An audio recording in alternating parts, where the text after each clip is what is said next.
Hey, good morning, everyone. How's it going? I didn't make a video yesterday, and it's probably going to be a couple days before I can make a new video. I do have a couple of videos that I have to edit that I can put up, but today I actually have to go. I have to have oral surgery, not just regular oral surgery.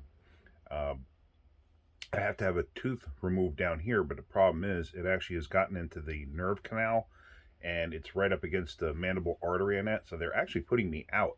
It's like a full-on regular surgery. So I have to go have that done today. So I'm probably not going to want to talk for a day or two, at least. And as you can tell, I like to talk. So anyway, it's not a big deal. It's a little more than just a regular oral surgery and removing a tooth. So I'm going through a whole procedure right now where it's kind of weird. Like uh, the prep for this oral surgery is like so different than anything I've ever had done before. Back in July, I had to have two teeth pulled on this side. Not a big deal. This one is quite a big deal. So anyway, that's going to be done later on today. But I'm confident everything's going to go fine. But like I said, it's regular surgery with an IV and the whole 9 yards. Anyway, so I wanted to talk real quick since I didn't get to make a talking point video this weekend. Um, Back when I had my shop, I think I tried to paint a picture. It was a two-bay shop, old school corner gas station type shop. And if you could picture it, it had the two bays to one side. Then it had the office, and the office was like where you would walk in to pay for your gas and stuff like that. Now our two-bay gas station, it was full service, and I think I mentioned that we could have been self-service, but I chose to keep it a full service station. And the reason for that is being in a small town, you get customers that come in and people that come in, and you want to be able to talk to people, and that made a big difference. It really did, and people enjoyed that coming out when we came out there because we would clean their windows and stuff like that. And even from when I was a kid and I worked at local gas stations near my house, one thing I was always taught was check people's oil.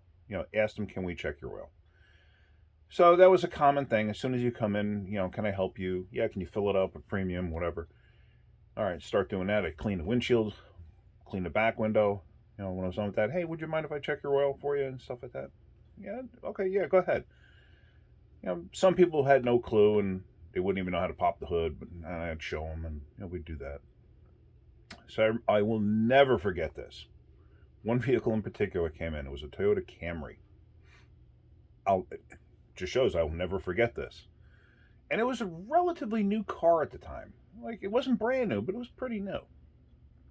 Maybe a year old, year and a half, something like that. I don't know. Maybe two. So the guy comes in. I don't know who it was. I don't think I ever seen him before. Can I check your oil for you? Sure. Pops the hood.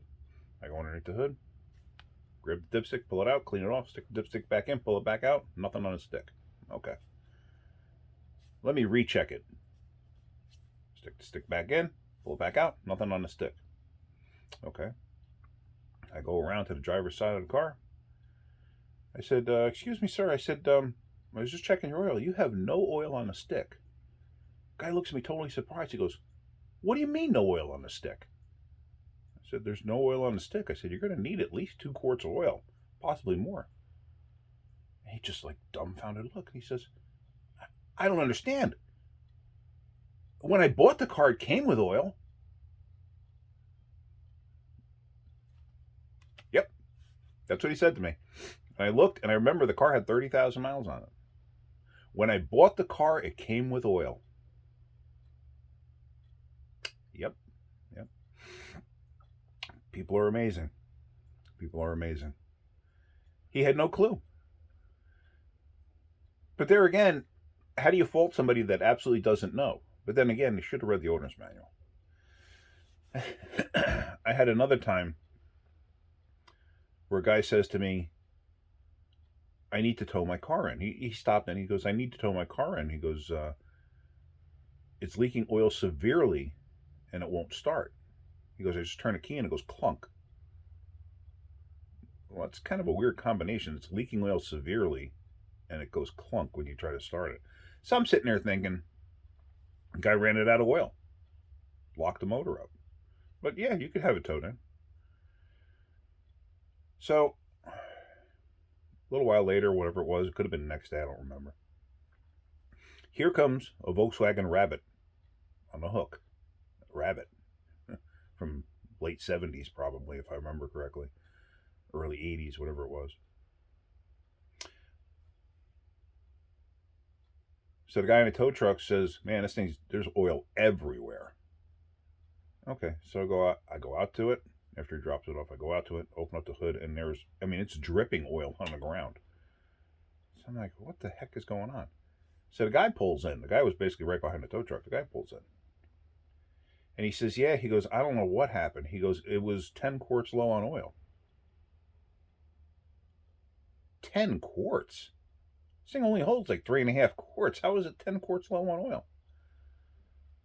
So he goes, yeah, he goes, I had to add like 10 quarts to it.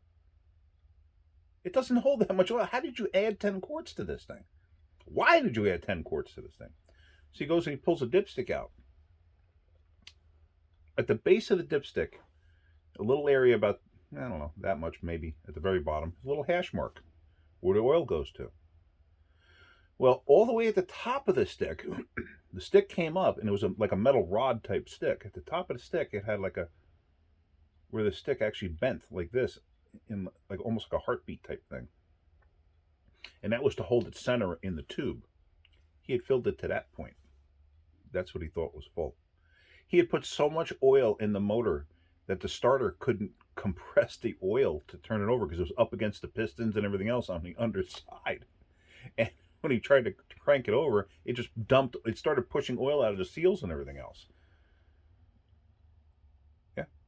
So I don't recall what the outcome was with that particular car. I got a funny feeling it wasn't anything major. I think we just wound up dumping the oil out. It might have popped the front seal out. It's possible. I just don't recall. So yeah, that was another one. What was the other one? Okay.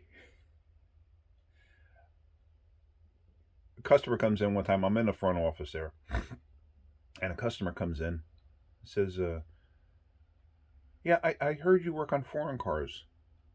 Can I bring my car to you? I said, sure. Now, when somebody says a foreign car, it just sounds kind of weird. I said, yeah, what kind of car do you have?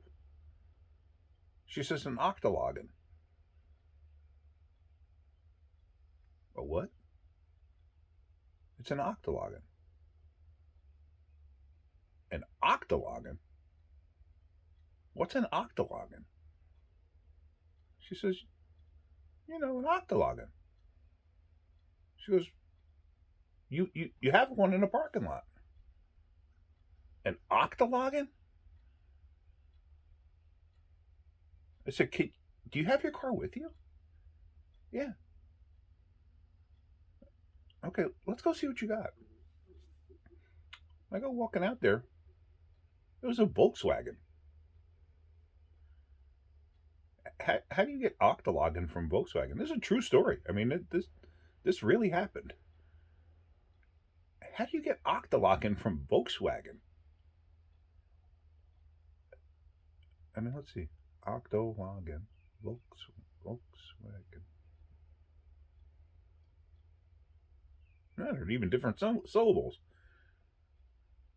But they end in gen.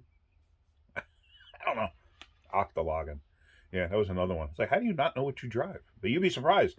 That happens a lot too. People have no clue what they're driving. I made some notes here. Just yeah, that was pretty much it. I have more stories, but I figured I'd just end it with that. I'm starving. I don't know if you can hear my stomach making noise. I'm starving because I haven't been able to eat. It's a really weird prep for this this oral surgery I have to have. But yeah, so I'll put this video up for today, and I probably won't be in the mood to do anything at the end of the day, that's for sure. And I do have 2 other videos that I have to do some editing on, and I can put those up. This one is just a quick shoot it and put it up type video. But anyway, that's about it. So hopefully you're getting something out of my videos. If you are, hit that like button. If you could, please subscribe. All right, guys, have a great day. Keep wrenching.